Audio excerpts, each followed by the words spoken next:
जब से तुझसे शुरू ये कहानी हुई, लोग कहते हैं मैं तो दीवानी हुई। जाने क्या बात कैसी है तुझ में सनम, जाने क्या बात कैसी है तुझ में सनम, ये दिल तेरे लिए ही मचलता है। Good morning students. Good morning. आज आप लोग को 12th का मनोविज्ञान का जो लॉन्ग क्वेश्चन होता है, लघु उत्तरीय प्रश्न होता है जी। बच्चे सर का डिमांड था कि सर लॉन्ग क्वेश्चन याद नहीं होता है, तो उसी लॉन्ग क्वेश्चन को हम समझाने का प्रयास करेंगे। अगर आपको ये वीडियो अच्छा लगेगा तो लास्ट में, अभी नहीं, लास्ट में सब्सक्राइब कर दीजिएगा और बेल आइकन दबा दीजिएगा। देखिए क्वेश्चन लेके आया हूं मैं, VVI सब है, जो भी है मनोविज्ञान का, जो इस साल परीक्षा में पूछेगा ही। पहला क्वेश्चन है बुद्धि क्या है। देखिए सबसे पहले वीडियो में थोड़ा टाइम ज्यादा होगा, क्योंकि टाइम देंगे तभी हम अच्छा से समझा पाएंगे। बुद्धि क्या है, हम लोग सोचते हैं थोड़ा देर के लिए बुद्धि है क्या। गांव घर से रिलेट करेंगे तो बेहतर होगा कि हम जिस समाज में रहते हैं उस समाज में कैसा भाषा है, उसको समझने की क्षमता, अच्छे निर्णय लेने की क्षमता, उचित बोलने की क्षमता जिस व्यक्ति में आएगा उसी को ना कहेंगे अच्छे बुद्धि वाले। क्या तो बुद्धि का परिभाषा लिखा गया है, आपको बता देते हैं क्या है। उस प्रकार भी आप रट सकते हैं कि बुद्धि क्या है, किसी व्यक्ति द्वारा अपने परिवेश को, अपने परिवेश मतलब वो जहां रह रहा है, किसी व्यक्ति द्वारा अपने परिवेश को समझने की क्षमता, विवेकपूर्ण चिंतन करने की क्षमता और जीवन में सारी चुनौतियों की सामना करने की जब क्षमता उसके अंदर आ जाती है, उस व्यक्ति को हम अच्छे बुद्धि वाले कहते हैं। बुद्धि का परिभाषा यही है। सिंपल भाषा में एक बात आपको समझना है कि जहां हम रह रहे हैं उस परिवेश को समझने की क्षमता, हम अपने जीवन में अच्छे निर्णय लेने की क्षमता, उचित तार्किक करने की क्षमता अगर हमारे अंदर आ जाती है तो ये सब बुद्धि के अंतर्गत आती है, ये सब बुद्धि के अंतर्गत आती है। दूसरा नंबर क्वेश्चन मेरा है, बुद्धि कितने प्रकार के होते हैं उसके बारे में चर्चा करना है। तो देखो, बुद्धि मुख्य रूप से 3 प्रकार के होते हैं। एक होते हैं मूर्त बुद्धि, दूसरा अमूर्त बुद्धि और तीसरा होता है सामाजिक बुद्धि। मूर्त बुद्धि के अंतर्गत, अमूर्त बुद्धि के अंतर्गत और सामाजिक बुद्धि के अंतर्गत क्या क्या चीज आता है उसके बारे में जानेंगे। कि मूर्त बुद्धि उसे कहते हैं जो व्यक्ति अपने कार्य को, अपने सामने आंखों के प्रत्यक्ष होने वाले कार्य को करता है और उस कार्य को समझने की क्षमता उसमें होती है। जैसे मकान बनाना है, प्लेटफॉर्म बनाना है, मंदिर बनाना है, मतलब आंखों के सामने उसका प्रत्यक्ष कार्य हो रहा है और उसको करने की क्षमता उसके अंदर है। ऐसे बुद्धि को मूर्त बुद्धि की श्रेणी में रखा गया है। उसके बाद है अमूर्त बुद्धि। अमूर्त बुद्धि के अंतर्गत वह आता है कि व्यक्ति के ये सामने प्रत्यक्ष नहीं होता है, व्यक्ति के ये सामने कभी प्रत्यक्ष नहीं होगा जैसे, लेकिन फिर भी व्यक्ति उसके बारे में कार्य करता है, सोचता है।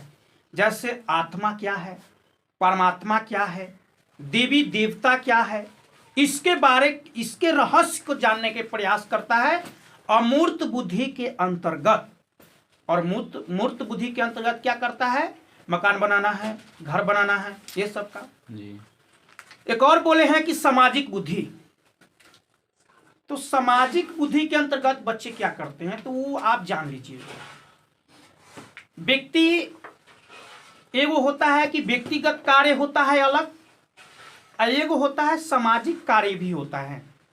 जैसे हम अपना घर के कोई कार्य कर रहे हैं जिससे प्रश्न हम ही को लाभ है, हम ही को अपने फायदा हो रहा है, तो ये व्यक्तिगत बुद्धि के श्रेणी में आ सकता है। लेकिन अगर हम सामाजिक बुद्धि के अंतर्गत देखें तो हम ऐसा कोई कार्य सोचे, ऐसा कोई कार्य के बारे में हम सोच के कार्य करने की सलाह दे चाहे करें जिससे समाज में रहने वाले सभी व्यक्ति को फायदा हो, सभी को उससे मदद मिले, उसे हम सामाजिक बुद्धि के अंतर्गत रखते हैं। जैसे स्कूल बनवाना है, समुदाय भवन बनवाना है, सड़क, ये सब का जिसमें ज्ञान होता है जिस व्यक्ति को, ये सब करने के, उसे सामाजिक बुद्धि के अंतर्गत आते हैं। अगला नंबर क्वेश्चन हम लिए हैं, प्रभावशाली बच्चे की क्या विशेषताएं हैं। प्रभावशाली बच्चे की क्या विशेषताएं हैं, तो इसके बारे में जानेंगे। सिंपल भाषा में जान लो कि गांव घर में तेज बच्चा, प्रभावशाली के मतलब तेज बच्चा। अब तेज बच्चा में क्या क्या विशेषता होता है? अच्छा सोचने की शक्ति उसमें होती है, बोलने की भी शक्ति होती है, समझने की भी शक्ति होती है, और प्रश्न करने की भी उसको क्या होती है? शक्ति होती है। तार्किक चिंतन करने की भी शक्ति होती है। वैसे बच्चे को प्रभावशाली बच्चे कहते हैं। अधिक समय तक अकेला रहकर भी कोई कार्य कर सकता है वो बच्चे, ऐसे बच्चे को हम क्या कहते हैं? प्रभावशाली बच्चे कहते हैं। सिंपल भाषा में जो बच्चे गांव घर में तेज हो, ऐसे बच्चे को प्रभावशाली कहते हैं। क्वेश्चन हम किस प्रकार से लिखा है इसके बारे में हम आपको बता देते हैं।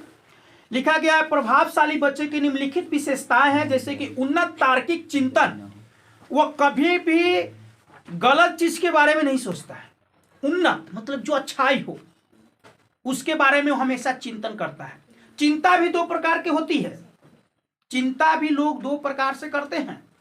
एक आने वाले भविष्य की चिंता करते हैं, और एक जो बीत गए हैं उसकी भी चिंता करते हैं। तो मनोविज्ञान के अनुसार जो बीत गए हैं उसको अगर चिंता में लाइएगा ना, तो जीवन आपको कुंठा का शिकार हो जाएगा, प्रतिबल चलेगा, टन बोल जाइएगा। अच्छे चिंता कीजिए। उसके बाद है प्रश्न करने की प्रवृत्ति। हाँ, उसे पूछने की क्षमता ज्यादा होती है, सीखने की क्षमता ज्यादा होती है। क्लास में आएगा तब पीछे नहीं बैठेगा। कौन? प्रभावशाली बच्चे। वो हमेशा आगे बैठेगा क्योंकि उसको सीखना है। उसके बाद है, और समस्याओं को समाधान करने की भी उसमें क्षमता होती है। ये नहीं है कि कोई समस्या आ गया और चलिए अब सर जी से चलते, नहीं, पहले वो। उसके बाद है, लंबी अवधि तक अकेला रहकर भी अध्ययन करने की क्षमता जिस बच्चे में होते हैं उस बच्चे को हम प्रभावशाली बच्चे कहते हैं। हो गया। आगे आपका क्वेश्चन लिए हैं, स्वास्थ्य व्यक्ति से आप क्या समझते हैं। हम क्वेश्चन में जो लिखा है उसमें थोड़ा देर के लिए बाद में आएंगे, लेकिन पहले आप थोड़ा देर के लिए सोचिए मन में कि स्वास्थ्य व्यक्ति किसे कहेंगे। जो माने कि ऐसे व्यक्ति जो शारीरिक और मानसिक रूप से किसी भी कार्य करने में सक्षम हो, या उस कार्य करने में उसे कोई कठिनाई न हो, ऐसे व्यक्ति को हम क्या कहेंगे? स्वस्थ व्यक्ति कहेंगे। चाहे कोई भी कार्य हो, जैसे मान कर चलिए हम कोई कार्य करने जा रहे हैं, कभी इधर दर्द हुआ, कभी इधर दर्द हुआ, ऐसे व्यक्ति स्वस्थ व्यक्ति नहीं कहलाते। कभी माथा दर्द हो रहा है, मतलब सिंपल भाषा में हम कोनो काम करने चले जाए और उसमें ना हमारा मानसिक का कोई प्रॉब्लम आया, ना हमारे शारीरिक प्रॉब्लम है, तो उस व्यक्ति को क्या कहते हैं? अच्छे स्वास्थ्य व्यक्ति कहते हैं। इसका हम कैसे लिखाए हैं उसके बारे में आप जान जाइएगा तो बड़ा सुंदर होगा। लिखाए हैं क्या, बता देते हैं कि ऐसे व्यक्ति जो शारीरिक एवं मानसिक रूप से बिल्कुल अच्छा हो। अभी बोले हैं कि ऐसे व्यक्ति जो शारीरिक एवं मानसिक रूप से बिल्कुल अच्छा हो, या उसके शरीर की सारी क्रियाएं समय पर पूर्ण होती हो। हाँ, शरीर की सारी क्रियाएं समय पर पूर्ण होती है। कुछ कुछ क्रिया के बारे में आप लोग जानते हैं, कुछ कुछ क्रिया के बारे में हम आपको बता देते हैं। जैसे मान के चलिए ठंडा के दिन है, सर्दी हो गया, सांस लेने में आपको प्रॉब्लम हो रही है, अच्छा स्वास्थ्य कहा जाएगा? नहीं, क्योंकि उसके नली कार्य करना थोड़ा देर के लिए बंद कर रहा है। उसके बाद है, या उसके शरीर के सारी क्रियाएं समय पर पूर्ण होती है और अपने कार्य को करने में कोई कठिनाई नहीं होती है। मन हमेशा शांत और चंचल रहता है, ऐसे व्यक्ति को अच्छे स्वास्थ्य व्यक्ति कहते हैं। हाँ, कोई व्यक्ति ऐसा होता है जो कार्य कर रहा है लेकिन वो किसी और चीज के दबाव में है, दबाव के बारे में भी बताएंगे, कोई दिक्कत नहीं है, लेकिन उसको कोई कठिनाई नहीं होती, ऐसे व्यक्ति को हम स्वस्थ व्यक्ति कहते हैं। समझ गए? अगला क्वेश्चन हम लिए हैं, अच्छे आहार। अच्छे आहार से आप क्या समझते हैं? आहार, भोजन। आहार के मतलब होता है भोजन। देखिए, इसको थोड़ा गांव घर वाला भाषा में पहले समझ लीजिए कि भोजन, अच्छा भोजन माने ऐसे भोजन जो हमारे शरीर पर किसी प्रकार का माने नुकसान प्रभाव न डाले। क्या? अब मान लीजिए बुनिया खा लेते हैं, तकलीफ हो जाता है। तेलपक सामान कोई खा लेते हैं, तकलीफ हो जाता है। मीट मछली आ जाता है तो दुख और तो ज्यादा चाहता है, तुम जानते ही हैं, तकलीफ बढ़ जाता है। तो क्या वो अच्छे आहार है? नहीं है, वो अच्छे आहार नहीं है। हाँ, आपको होम साइंस के अनुसार भी हम इस क्वेश्चन को जब हम रिलेट करेंगे तो बहुत बेहतर तरीका से समझाएंगे कि वो अच्छे आहार किस लिए नहीं है। हमारे शरीर को जो नुकसान पहुंचा दे वो अच्छे आहार होगा? नहीं ना होगा। अच्छे आहार वैसे आहार होते हैं जिसको लेने पर हमारे शरीर को अच्छा ऊर्जा प्राप्त हो, अच्छे शक्ति प्राप्त हो, कार्य करने की क्षमता प्राप्त हो। ऐसे आहार को अच्छे आहार कहते हैं। और ये मुख्य रूप से शुद्ध शाकाहारी आहार होता है। गांव घर में कोई कोई व्यक्ति ऐसा होता है जो ज्यादा तीखा खाना पसंद करता है, मिर्चाई डाल डाल के बनैले हैं, ओकरा घर में देख लीजिएगा कि पेट के बीमारी से ज्यादा लोग मरेगा। हाँ, भर दिन गैस के प्रॉब्लम से रहेगा।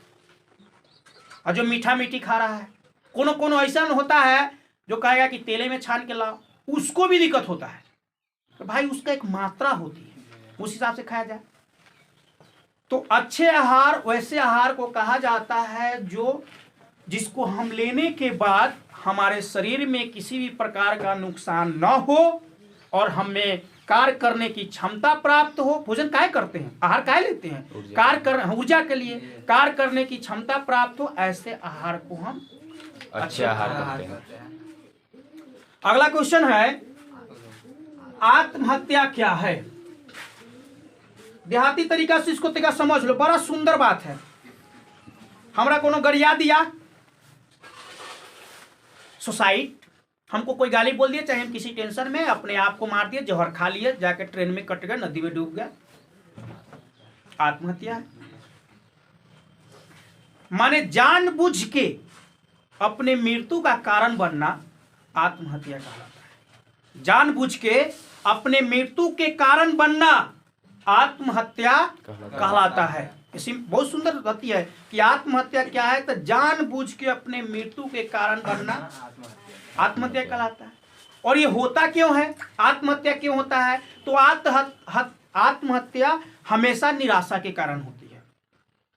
कोई व्यक्ति का कोई लक्ष्य होता है, उस लक्ष्य पर पहुंच नहीं पाता है, निराश हो गया। किसी के घर है, किसी के माता पिता या कोई और व्यक्ति उसको निमन से सुना दिया, चाहे ऑफिस में बहुत सुना दिया, निराश हो जाता है, आत्महत्या कर लेता है। चाहे पारिवारिक परिस्थिति में कोई भी ऐसी उलझन आ जाए जिसकी वजह से आत्महत्या कर लेता है। लेकिन आत्महत्या, अपने आप को खुद को मारना आत्महत्या कहलाता है। और इसकी रोकथाम के लिए सबसे सरल उपाय क्या है कि देखिए,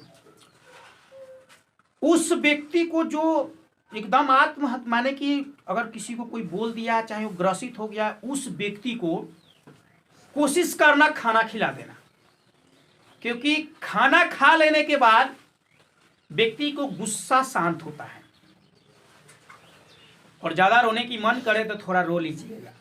हाँ, क्योंकि उससे माइंड शांत होता है।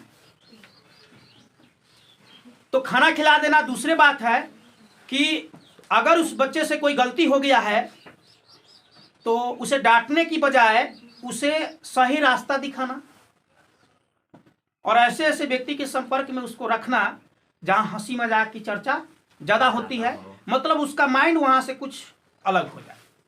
ऐसे व्यक्ति को हम क्या कहते हैं, माने इससे आत्महत्या का छुटकारा मिल सकता है।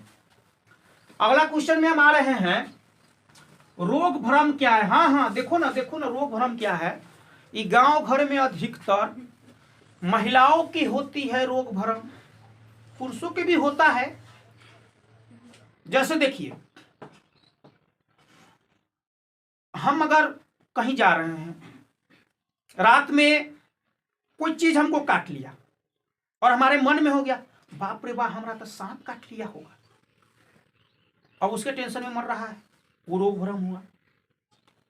रास्ता पर जा रहा है, कोनो पहले ही से बोल दिया है कि वो वहीं नहीं जाना, होता कि भूत रहता है, चुड़ैल घूमता है, वहां जाके उधर जाना, तो रोग भ्रम हो गया। मतलब उस व्यक्ति के अंदर कोई रोग ना हो, लेकिन अपने मन में यह बैठा लिया हो कि हमें कोई ना कोई रोग हो गया है जिसके कारण हम स्वस्थ नहीं है। हाँ, जो व्यक्ति ऐसे बैठा लेता है वास्तव में उसको रोगवा हो ही जाता है। याद रखिएगा कि ऐसे चीज से दूर हटिए। तो ऐसे व्यक्ति जो बिन मतलब के या बिन कारण के अपने अंदर ऐसे चीज को बैठा ले जिससे उसको हानि पहुंचे, ये होता है रोग भ्रम कहलाता है। जैसे किसी को टीबी नहीं है, डॉक्टर के पास अगर गेला का डॉक्टर झूठो के कह दिलक तुम्हारे पास टीबी आ रे बाबू, तो टीबी के नाम सुन के आधे रास्ते पे मर जाएगा। कोरोना, हाँ कोरोना आया था ना, खाली तरीका दूर रह, कोरोना हो गया, ये रोग भ्रम है नहीं। और आप एक बात और बताते हैं मनोविज्ञान के अनुसार ही कि अगर किसी व्यक्ति के पास कितना भी रोग हो, अगर उसको डॉक्टर का देना या बिल्कुल ठीक है, तो उसका आधा दर्द वही जगह ठीक हो जाता है। तो आप लोग भी रोग भ्रम से दूर हटिएगा। मतलब इसका सिंपल भाषा में आंसर आपको देना है तो सीधे आप ऐसे दे सकते हैं कि कोई भी व्यक्ति द्वारा अपने मन में ऐसी संभावना उत्पन्न कर ले कि हमें कोई रोग हुआ है जिससे हम ग्रसित है और उसके वजह से हम कोई कार्य नहीं कर रहे हैं, ये रोग भ्रम कहलाता है। समझ गए जी। भूत बता के चक्कर में नहीं पड़िएगा, ये तो बड़ा सबसे बड़ा खराब है। और जो भूत बता के चक्कर में पड़ेगा, डॉक्टर भक्ता से जानते हैं पैसा ज्यादा कमाते हैं, बचता नहीं। सबसे पहला सब वो तो सबके घर में है भाई, किसको पैसा बच रहा है अभी। और दूसरा बात, रात में ऐसे ऐसे कहे छी अब का आदमी को लगा बाबू हमरा तो चुराई धोले लगत दादा क्या। तो ऐसे चीज से थोड़ा दूर रहिए, रोग भ्रम खत्म रहेगा। आगे देखिए क्वेश्चन क्या है, कुंठा प्रति बल में योगदान किस तरह से करता है। कुंठा देखिए, हमको कोई गरिया दिया, चाहे कोई गाली बोल दिया, चाहे कोई हमको कुछ सुना दिया है, हमको भी मन है उसको बोल देते हैं, लेकिन हम अपना मने में वही चीज के एकदम दबा के रख दिए, न बोले, दांत खिसीट के रह गए, पीत मसोर के रह गए, वो कुंठा होता है। वह स्थिति क्या होता है, कुंठा होता है। ये खास करके औरत में होता है ज्यादा, क्योंकि जब वो ससुराल जाते हैं तो ध्यान में करते हैं, उसको सहना ज्यादा पड़ता है। और देखिए कुंठा के शिकार होते हैं तो कुंठा की करा है कि कैसे कुंठा प्रतिबल में, प्रतिबल किसी भी व्यक्ति के अंदर कुंठा का शिकार हो रहा है, चाहे वो व्यक्ति कहीं रह रहा है, अब बार बार उस व्यक्ति को आदमी डांट रहा है, बार बार किन्हू से आकर उसको टुनकिया रहा है, तो ऐसे व्यक्ति कुंठा का शिकार हो जाते हैं। क्योंकि देखो वो बोलना चाहता है लेकिन वो बोल नहीं पाता है, उस दर्द को अपने ही अंदर रख ले रह जाता है, तो उस व्यक्ति को हम कहते हैं ये व्यक्ति कुंठा का शिकार हो गया। और जो व्यक्ति कुंठा का शिकार हो जाता है, समझ लीजिए उसको 100% कार्य करने की क्षमता है, उसी समय उसको 50% काम खत्म हो जाता है। क्योंकि जो व्यक्ति जितना खुशी में काम कर सकता है वो टेंशन में काम नहीं करेगा, टेंशन में उतना नहीं कर सकता मन में प्रतिबल लेके। तो वही कहा गया, जिस व्यक्ति के अंदर कुंठा हो जाती है उसके शरीर पर प्रतिबल डालते उसका मानसिक स्थिति बिगड़ने लग जाता है, उनका मन कार्य करने में नहीं लगता है, और उससे होने वाले कार्य को भी, जो कार्य उससे हो जाने वाला भी है वो भी करने में उसको बड़ा तकलीफ होता है। डर रहता है क्या कि कहीं अगर ये काम करेंगे और गलती हो जाएगा तो मारेंगे। जैसे हम ही अगर मान के चलिए डंडा उठा ले और तुम कहे सुना, नहीं सुनाएगा तो हम पीठ फुला देंगे, तुम अगर सही भी सुनाने वाला होगा ना वो तो गलती कर देगा। इसलिए कोई चीज समझना है तो पूरा फ्री माइंड से समझो, और अगर 12th में पढ़ते हो तो पॉलिटिकल साइंस छोड़ के और म्यूजिक छोड़ के आप कोई भी सब्जेक्ट ले आइए, पूर्ण रूप से हम समझा सकते हैं, कोई दिक्कत नहीं। कोई भी क्वेश्चन तो योगदान करता है। मानसिक स्थिति खराब हो जाता है, कहा जाता है कि व्यक्ति के हाथ खत्म हो गया तब भी काम कर सकता है, पैर कट गया तो भी काम कर सकता है, लेकिन जब ये माथा मेरा काम करना बंद कर देगा ना, ये पूरा शरीर में लूल हो जाएगा। हाँ, पूरा शरीर में लूल। इसलिए कुंठा के बारे में आप जान लिए कि हम कोई आदमी हमको कुछ बोला है, हम बोलना चाह रहे हैं उसको, लेकिन हम बोल नहीं पा रहे हैं, हम अपने अंदर उस बतवा को दबा दिए, ये कुंठा कहलाता है। कोई दिक्कत? चलिए आगे आपको क्वेश्चन है कि समूह क्या है और इसके क्या लाभ है।